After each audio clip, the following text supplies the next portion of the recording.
열왕기하 23장 1절에서부터 3절까지입니다. 왕이 보내 유대와 예루살렘의 모든 장로를 자기에게로 모으고 이에 왕이 여호와의 성전에 올라가매 유다 모든 사람과 예루살렘 주민과 제사장들과 선지자들과 모든 백성이 노소를 막론하고 다 왕과 함께한지라. 왕이 여호와의 성전 안에서 발견한 언약책의 모든 말씀을 읽어 무리의 귀에 들리고 왕이 단 위에 서서 여호와 앞에서 언약을 세우되 마음을 다하고 뜻을 다하여 여호와께 순종하고 그의 계명과 법도와 율례를 지켜 이 책에 기록된 이 언약의 말씀을 이루게 하리라 하매 백성이 다 그 언약을 따르기로 하니라. 제목은 언약책을 발견한 요시야의 개혁입니다. 언약책을 발견한 요시야의 개혁. 요시야 왕이 제목과 같이 언약책, 우리 앞에 22장에서는 율법책이다 그랬는데 율법책을 발견하고 그 책의 내용대로 유다 나라를 개혁하는 그러한 내용이 여기 쭉 23장의 말씀입니다. 우리가 교회적으로 특정한 절기를 지키는 것은 아니지만 우리가 그 교회 역사적으로 보면 이번 주 화요일 10월 31일이 그 약 600년 전에 있었던 종교개혁이 일어났던 그러한 날입니다. 1517년 10월 31일. 그래서 종교개혁이 일어났던 그러한 시대적인 상황이 물론 있었고 또 하나님의 은혜 가운데 또 개혁이 일어나 또 우리가 지금 이렇게 한자리에 모여서 있는 이 개신교회가 또 하나님의 역사 가운데 생겨나게 되었고 우리가 그 역사 속에서 지금까지 이어져 온 신앙의 계대를 따라 오늘도 우리가 한자리에 모여 하나님께 예배하고 있는 겁니다. 그래서 오늘 본문의 말씀을 통해서 이 요시야가 유다 나라를 개혁했는데 이 참된 개혁이 무엇인가 하는 거에 대해서 좀 오늘은 한번 같이 상고하려고 합니다. 그래서 요시야가 한 개혁의 내용을 먼저 좀 살펴보면 이 요시야가 개혁을 그냥 시작한 것이 아닙니다. 여기 22장에 보면 성전을 수리하다가 그 율법책을 발견하게 되었습니다.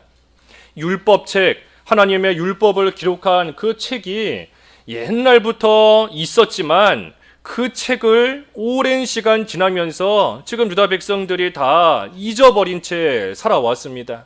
그러니 성전 어딘가에 이 율법책이 그냥 묻혀 있던 거예요. 사람들이 찾지를 않고 사람들이 다 잊어버리고 기억에서 잊어버리고 또 실제 그 책 자체도 잃어버리고 했기 때문에 성전 어딘가에 오랜 시간 동안 방치된 채 지금까지 왔습니다.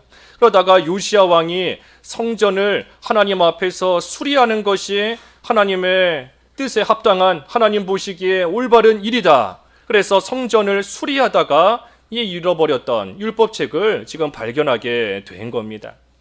이 유다 백성이 오랜 시간 동안 이 율법책을 잃어버린 채 살아왔습니다. 이 요시야는 선한 왕이지만 요시야의 아버지인 아몬, 이 아몬은 악한 왕이었습니다. 또 요시야의 할아버지, 그러니 아몬의 아버지인 이 므낫세도 성경 역사에서 보면 참으로 악한 왕이었어요. 그러니 므낫세가 통치하던 약 55년의 시간, 또 그의 아들인 이 아몬이 통치하던 또 2년의 시간, 그러니 얼추 60년이라는 그 긴 시간 동안 참으로 하나님의 율법책이 그들에게 있었지만 그것을 다 잃어버린 채 또 기억에서 잊어버린 채 긴 시간을 살아왔기 때문에 유다 백성이 하나님의 말씀을 더 이상 듣지 못하고 하나님의 말씀을 기억하지 못하고 바꿔 말하면 하나님의 말씀에서 멀리 떠난 채 참으로 악한 행동만 하면서 긴 시간을 살아왔던 겁니다. 그러니 유다 나라가 잘 될 리가 없어요. 하나님을 멀리 떠나서 악을 행하는 그러한 유다 백성 하나님께서 가만히 내버려 두실 리가 없습니다. 왜냐하면 하나님의 백성이기 때문에 우리가 지난주에 본 것처럼 존귀한 하나님의 성도가 된 하나님의 백성인 유다 백성이기 때문에 하나님께서 하나님을 멀리 떠나 악을 행하는 유다 백성 결코 놔두실 리가 없고 그들이 여러 가지 모양으로 어려움과 환난을 겪고 있는 가운데 그러한 가운데 하나님의 은혜 가운데 요시야가 율법책을 딱 발견하게 된 겁니다. 그래서 요시야가 오늘 봉독한 23장 1절에서 3절까지의 말씀대로 모든 장로를 자기에게 모으고 또 성전에 올라가서 유다의 모든 사람, 예루살렘 주민, 제사장, 선지자, 모든 백성, 노소를 막론하고 다 왕과 함께하게 하면서 그들에게 이 언약책, 율법책의 모든 말씀을 다 읽어주었습니다. 그리고 나서 3절에 보면 약속을 합니다. 결심을 하고 약속을 해요. 무슨 약속을 하는가? 우리가 이 언약책의 내용대로 이제는 하나님을 섬기자. 이 율법책대로 우리가 하나님을 섬기고 우리가 이대로 살아가자 하는 것을 뜻을 정하여서 서로 약속하며 결심하고 나아가는 겁니다. 그래서 이들이 약속한 내용이 뭔가 여기 3절에 보면 세 가지입니다.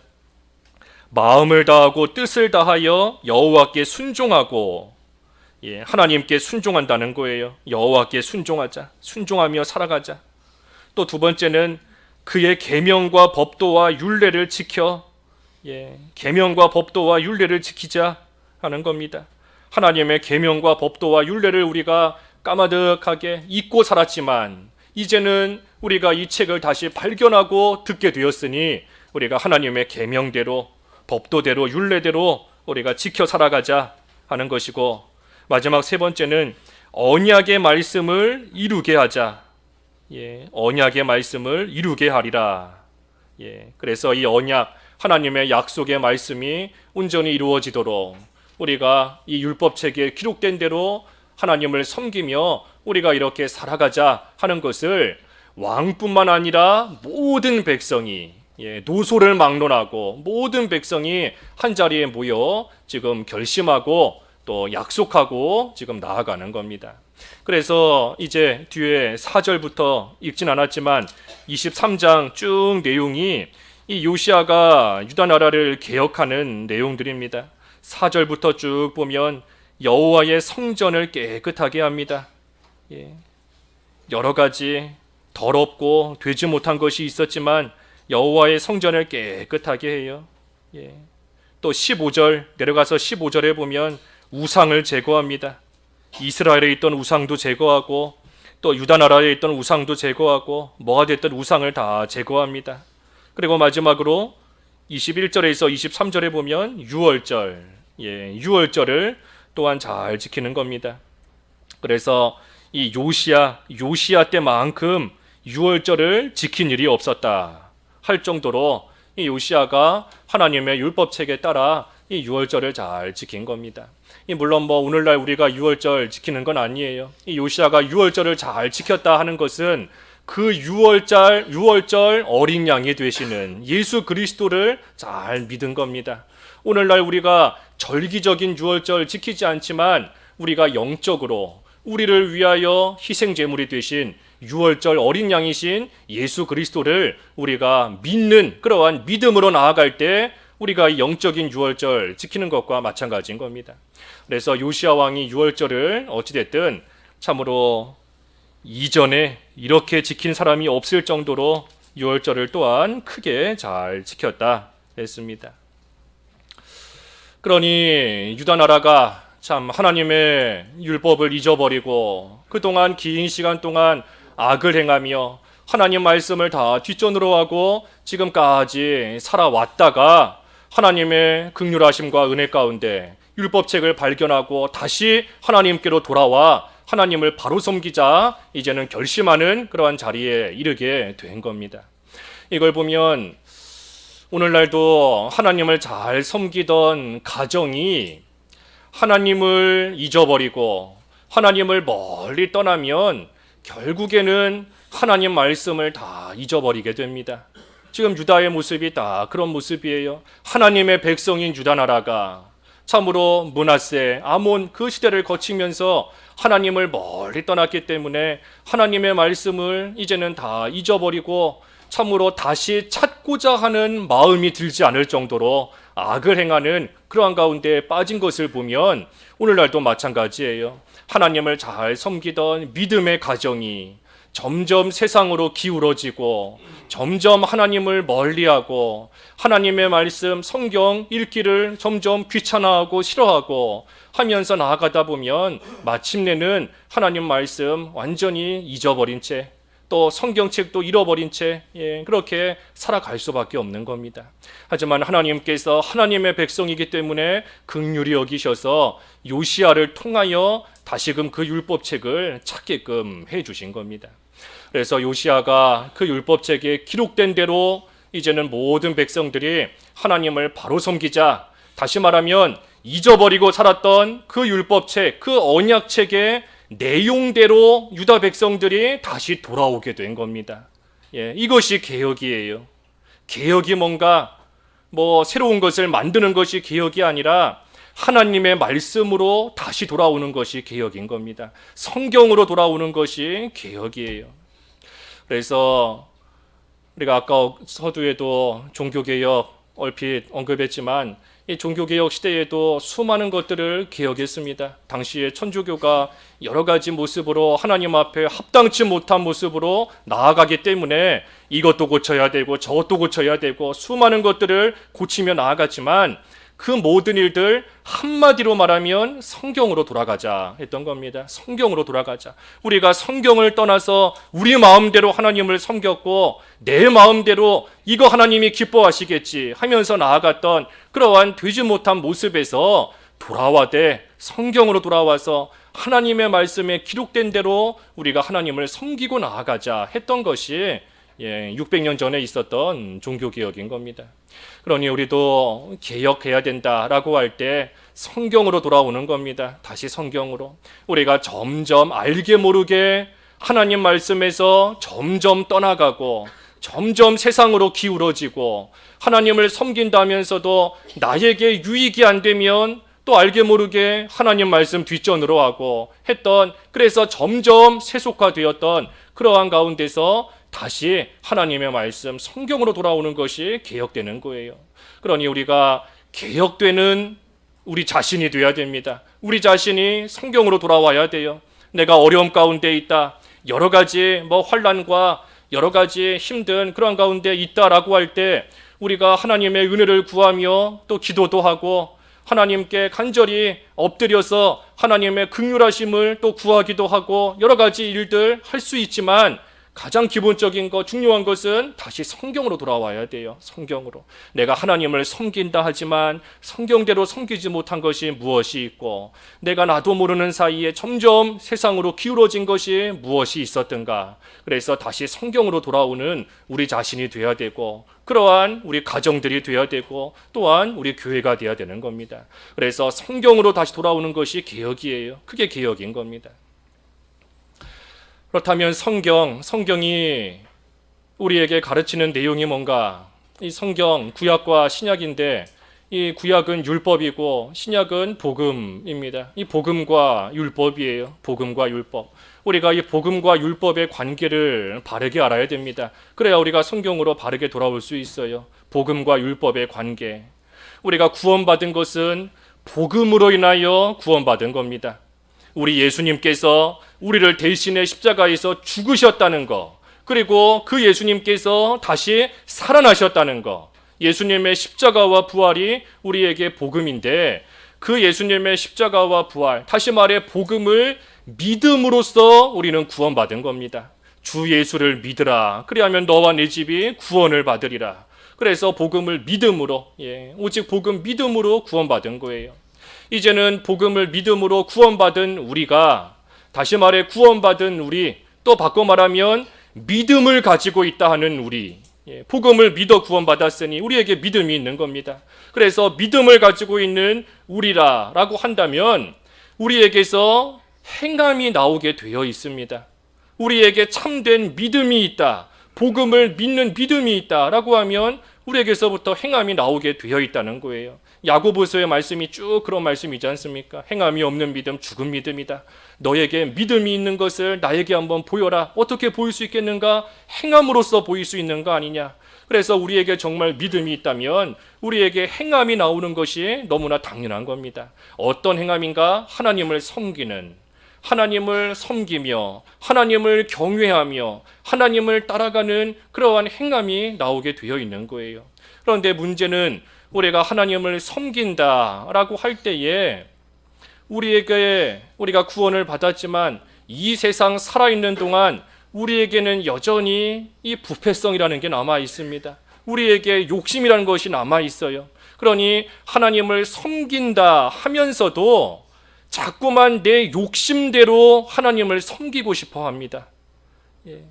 하나님께서 나에게 뭔가 좋은 거 주시고 잘해 주시면 나도 하나님 좀 잘 섬기고 싶은 마음이 생기지만 하나님께서 환난당하게 하시고 고난당하게 하시면 또 내 속에서 알게 모르게 원망이 또 나오고 불평이 좀 나오고 그래서 나에게 뭔가 유익이 되지 않는 것 같으면 이 하나님 섬기고자 하는 그러한 마음이 참 간절해지지 못하는 그러한 때가 많이 있어요.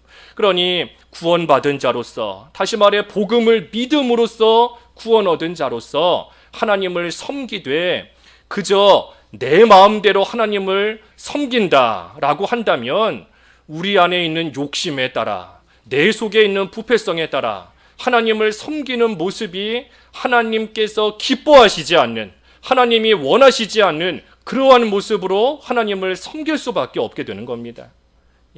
그걸 단적으로 보여주는 게 금송아지예요. 금송아지.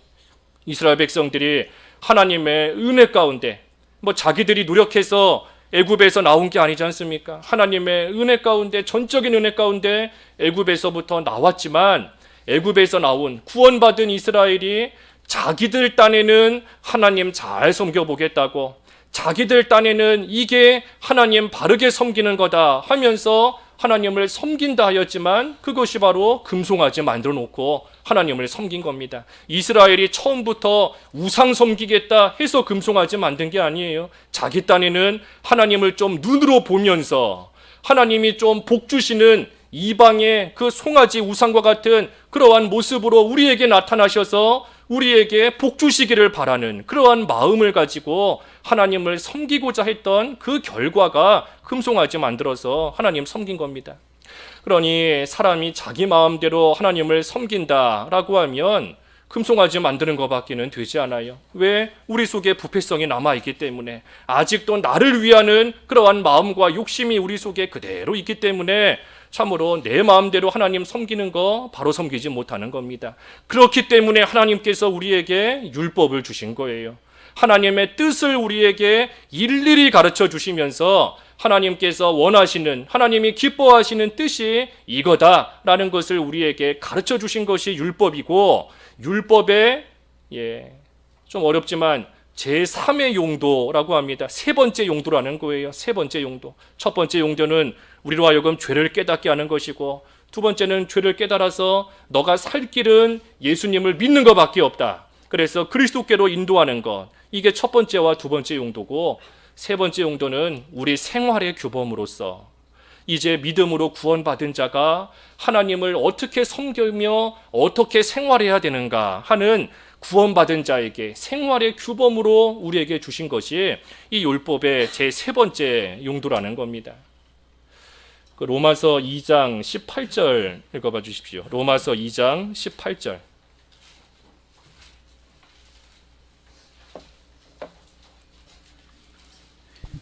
로마서 2장 18절. 율법의 교훈을 받아 하나님의 뜻을 알고 지극히 선한 것을 분간하며, 율법을 통해서 하나님의 뜻을 알고 또 지극히 선한 것이 무엇인가 하는 것을 이 분별하면서 가게끔 하나님께서 이 율법을 구원받은 우리에게, 다시 말하면 복음을 믿음으로써 구원받은 우리에게 하나님의 선한 뜻을 잘 분별하며 하나님 섬기라고 하나님께서 우리에게 남겨두신 겁니다. 그런데 오늘날 이 율법의 측면을 이 참 가볍게 여기고 또 무시하는 그러한 시대가 되었습니다.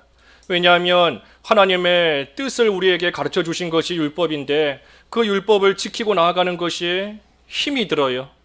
힘든 겁니다. 너무나 힘들고 또 너무나 귀찮을 때도 있고 어려울 때도 있고 하다 보니 오늘날 율법의 측면을 등한시하는 그러한 시대가 되어버렸어요. 그러니 오늘날 하나님을 섬기는 것이 하나님 중심이 아니라 나 중심이 되어버린 겁니다. 나 중심이. 내가 하나님을 섬김으로써 내가 뭔가 위로를 좀 받아야 되고, 하나님 섬김으로써 내가 하나님께 힘을 좀 얻어야 되고, 내가 좀 즐거움을 얻어야 되고, 하나님을 섬기고 하나님께 예배하는 것이 하나님 중심이 아니라 나 중심, 사람 중심이 되어버린 겁니다. 우리가 나 중심으로 하나님을 섬긴다라고 한다면 우리가 믿는 생활하면서 고난 당할 필요가 없습니다.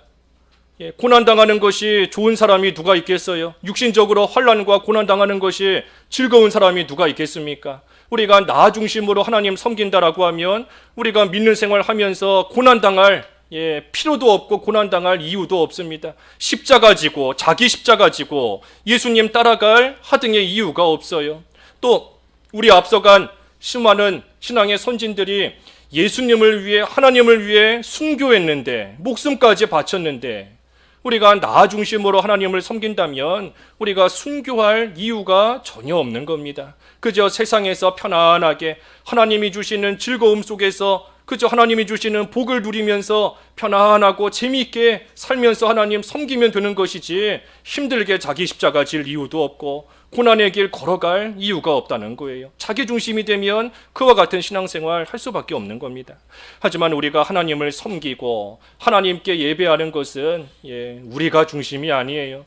내가 하나님께 뭔가를 얻으려고, 하나님께 뭔가를 받으려고 우리가 하나님을 섬기고 예배하는 게 아닙니다. 구원받은 자로서, 복음으로써 구원받은, 복음을 믿음으로써 하나님의 은혜 가운데 구원받은 자로서 우리를 구원해 주신 그 은혜가, 구원의 은총이 너무나 감사하기 때문에 우리는 하나님을 섬기고 나아가는 것이고 하나님께 예배하는 것이고, 구원받은 자로서 내가 섬기는 하나님께 나와 우리가 하나님께 예배하는 겁니다. 우리가 예배하는 본질이 그거예요.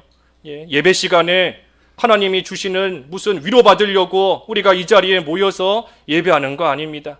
내가 너무나 일주일 동안 힘들고 어려운데 하나님께서 예배 시간에 나에게 다시금 힘 주시기를 바라면서 우리가 예배하는 것도 아니에요. 그러한 것들은 하나님께서 은혜 가운데 우리에게 주시면 우리는 받는 겁니다. 예배의 본질은 내가 하나님께 뭔가 받으려는 것이 아니고 하나님을 섬기는 자로서, 구원받은 자로서 하나님을 내가 경배하며 내가 하나님을 섬깁니다. 하나님 앞에 나와 하나님을 경외하는 태도로 하나님께 찬송하며 하나님을 경외하며 그때에 하나님께서 나에게 주시는 말씀을 또한 듣고, 그래서 그대로 또한 일주일 동안 하나님 섬기며 살아가고 하는 것이 예배의 본질이에요. 그래서 우리가 하나님 중심으로 하나님을 섬기고 나아가는 겁니다. 하나님 중심으로 섬기되 우리 마음대로 섬기면 하나님 앞에 바로 하지 못한 모습으로 섬길 수 있기 때문에 하나님께서 우리에게 주신 것이 율법의 세 번째 목적이다. 율법이라 하는 겁니다. 그렇다면 우리가 하나님을 섬기는데 우리가 어느 정도로 하나님을 섬겨야 하나님께서 우리의 섬김을 받아주시는가? 우리가 어느 정도 섬겨야 하나님께서 받아주시는가? 그게 문제인 겁니다. 우리가 주의를 지킨다라고 하는데 주의를 얼만큼 철저히 지켜야 하나님께서 우리의 주일 성수를 인정해 주실 것인가? 하나님께 신령과 진정으로 예배한다 하는데 어느 정도로 신령과 진정으로 예배해야 하나님께서 우리 예배를 받아주시는 건가? 내가 순종한다 하는데 과연 얼만큼 순종해야 하나님께서 내 순종을 받아주시는 건가? 우리가 어느 정도 해야 하나님이 받아주실까요? 주의를 얼마나 철저하게 지켜야 하나님께서 너 내 앞에 주의를 옳게 지켰다 하고 인정해 주시는 걸까요?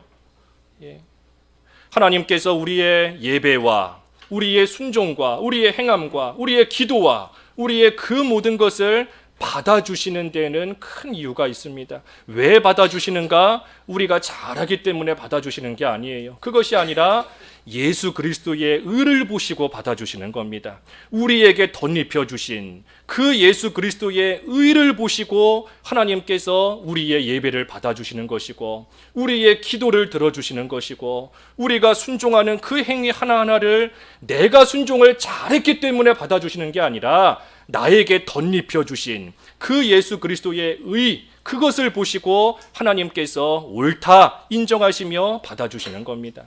그러니 우리가 복음을 믿음으로 말미암아 우리가 예수 그리스도와 우리는 연합되어 있습니다. 예수님과 연합되어 있기 때문에 그 예수님의 그 의가 우리에게 덧입혀져 있는 거예요. 내가 하나님 앞에 옳게 순종했기 때문에 내 자신이 의를 만들어서 하나님 앞에 내세울 수 있는 것이 아니고, 우리는 하나님 앞에 내세울 만한 공로가 하나도 없습니다. 하나도 없어요. 그저 예수님을 믿음으로써 예수님과 연합이 되어 하나가 되었고, 그래서 그 예수님의 의가 나의 의가 되어서 나에게 덧입혀진 그 의를 하나님께서 보시고 옳다 인정해 주시며 우리의 모든 것을 하나님께서 받아 주신다는 겁니다.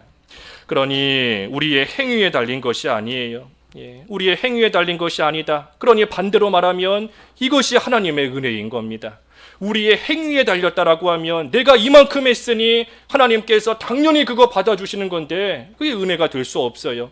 하지만 하나님의 은혜다 하는 것은 하나님께서 내가 비록 실수할 때도 있고, 내가 비록 내 딴에는 바로 한다 하지만 하나님 보시기에 여전히 부족한 그러한 부분이 있음에도 불구하고 하나님께서 오직 예수 그리스도의 의 그거 하나 보시고 우리의 모든 것을 받아주시니, 그러니 이것이 하나님의 은혜인 겁니다.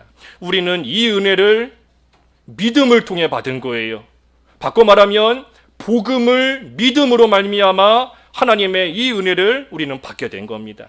그러니 우리가 순종할 수 있는 것도 예수 그리스도 안에서 순종할 수 있습니다. 그리스도 안에서 순종할 수 있는 거예요. 나에게 무슨 특별한 능력이 있어서 순종할 수 있는 것이 아니고, 빌립보 4장의 말씀처럼 내게 능력 주시는 자 안에서 내가 모든 것을 할 수 있다. 예수 그리스도 안에서 우리는 순종할 수 있고, 또한 예수 그리스도 안에서 순종해야 됩니다. 그리스도 안에서 순종해야 돼요. 주님 안에서 순종하는 겁니다. 그게 뭔가 하나님께서 원하시는 뜻대로, 하나님이 기뻐하시는 뜻대로 우리가 순종하는 것이고, 그것이 앞에서 말한 대로 하나님께서 우리에게 율법이란 것을 남겨두신 이유인 겁니다.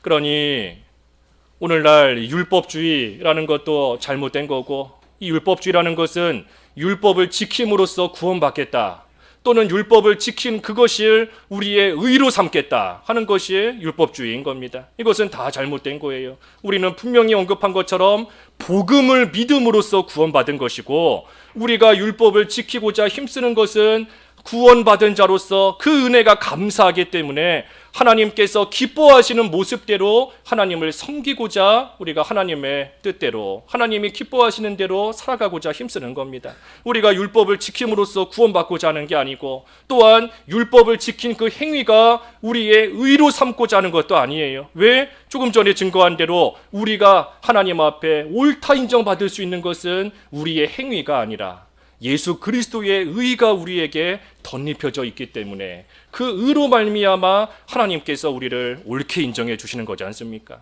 그러니 율법주의도 잘못된 거고, 또 반대로 폐법, 율법 이제 필요 없다, 폐법주의도 잘못된 겁니다. 복음으로써, 복음을 믿음으로 구원받았으니 이제는 내가 원하는 대로 하나님 섬기겠다, 내가 기쁜 대로 하나님 섬기겠다 하는 것이 폐법주의인 것인데, 이것도 잘못된 거예요. 로마서 3장 31절도 읽어봐 주시죠. 많이 읽었었는데 로마서 3장 31절.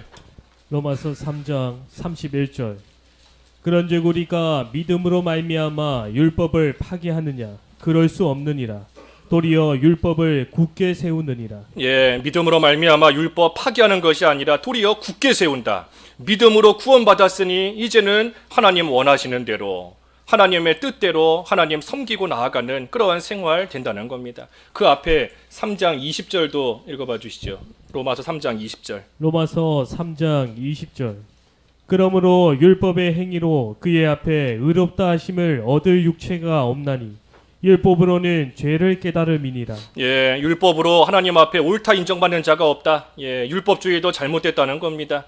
율법은 그저 죄를 깨달을 뿐이고, 또 갈라디아서에 보면 예수님께로 인도할 뿐이고, 예, 그리고 세 번째는 우리가 오늘 본 것처럼 구원받은 자로서 하나님을 바로 섬기는 법을 우리에게 가르쳐 주는 겁니다. 예, 그래서 다시 한번 정리하면 우리는 복음을 믿음으로써 구원받습니다. 예, 복음을 믿음으로써 구원받은 거예요.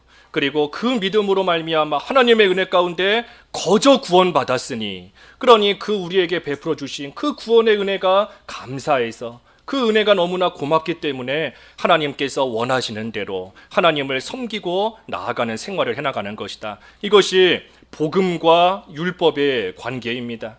예, 복음과 율법의 관계예요. 그래서 복음을 통해 구원받은 자가 이제는 하나님의 뜻대로, 하나님 원하시는 대로 하나님을 힘써 섬겨 나아가는 그러한 생활 해나가는 것이고, 하지만 하나님을 바르게 섬겼다라고 해서 그것이 우리의 의가 결코 될 수 없다. 하나님께서 우리의 그 행함과 순종을 받아주시는 것은 오직 예수 그리스도의 의, 예수님의 의. 마치 우리가 몇 날 며칠 목욕하지 않고 막 더러운데, 그런데 우리가 깨끗한 새 옷을 입고 있으면 다른 사람은 우리를 깨끗하게 보는 겁니다. 우리가 겉에 입은 그 새 옷을 보고 깨끗한 사람으로 인정하며 보는 거예요. 우리가 비록 우리에게 아직 부패성이라는 것이 이 세상 살아있는 동안에는 우리에게 흔적으로 남아있지만, 하나님께서 우리에게 예수 그리스도의 의를 마치 새 옷과 같이 우리에게 입혀주셨기 때문에 우리는 깨끗한 자로 인정을 받으며 나아가는 겁니다. 그래서 우리는 하나님을 그렇게 섬기는 겁니다. 하나님을 존귀히 여기고 하나님의 말씀대로 순종하고 하나님의 영광을 위해서 하나님을 섬기며 살아가는 생활, 그 생활하면 하나님께서도 우리를 존귀하게 여기시고 우리에게 하나님으로 인한 기쁨과 즐거움을 주세요. 우리가 하나님을 존귀하게 여기며 하나님의 영광을 위해 살 때 하나님께서도 우리에게 하나님으로 인한 즐거움을 주신다는 겁니다. 그것이 사람의 제일 드는 목적, 우리가 살아가는 목적이 그거지 않습니까? 사람의 제일 드는 목적이 뭐지요? 하나님을 영화롭게 하고 영원토록 그를 즐거워하는 것이다. 예, 하나님을 영화롭게 하면 하나님께서 그때에 우리에게 하나님으로 인한 즐거움을 주신다는 겁니다. 하나님으로 인한 즐거움, 구원의 하나님, 여호와 하나님으로 인한 즐거움과 기쁨을 주신다는 거예요. 그러니 그게 우리가 살아가는 목적이고 우리가 살아가는 이유다. 하나님을 영화롭게 하고 하나님으로 인하여 즐거워하면서 이 세상 살아가는 것, 그게 사람의 제1되는 가장 큰 목적이고 우리가 살아가는 이유라는 겁니다. 바울이 그랬지 않습니까? 바울이 살아도 죽어도 살든지 죽든지 내 몸에서 그리스도만 존귀하게 되기를 바란다. 하나님의 영광을 위해 그리스도만 귀하게 여기고 나아가니 하나님께서 주 안에서 항상 기뻐할 수 있는, 주님 안에서 항상 즐거워하는 그러한 기쁨을 바울에게 주신 거지 않습니까? 그러니 우리가 이러한 생활로 돌아가는 것이 개혁인 겁니다. 이러한 생활을 잃어버렸다. 자꾸만 하나님을 섬기는 게 나 중심이 되고 내가 뭔가 즐거워야 하나님 섬기는 것 같고 내가 뭔가 복받아야 믿는 생활 하는 것 같고 자꾸만 나 중심으로 살았고 세상으로 기울어지고 했던 그 생활에서 이제는 나와서 하나님 중심으로 성경으로 하나님의 영광을 위하는 생활로 다시 돌아오는 것, 그것이 참된 개혁인 겁니다.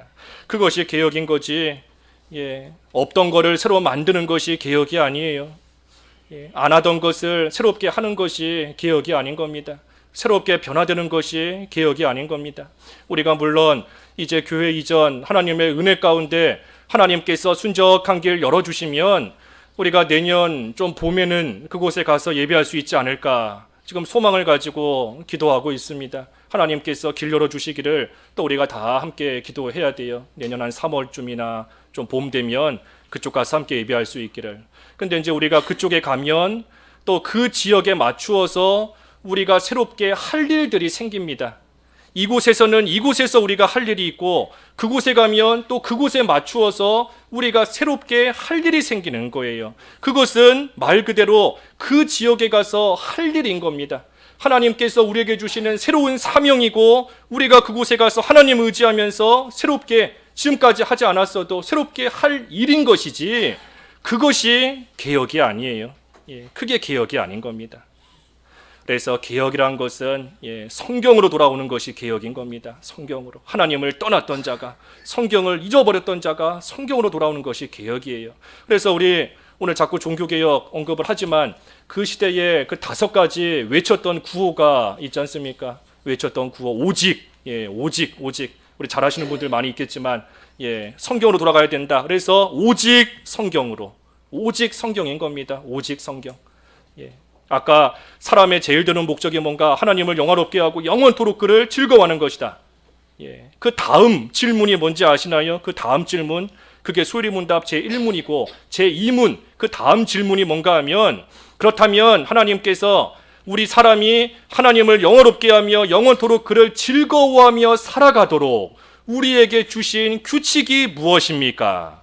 그에 대한 답이 뭐지요? 그게 바로 성경입니다 하는 겁니다. 그게 바로 성경입니다.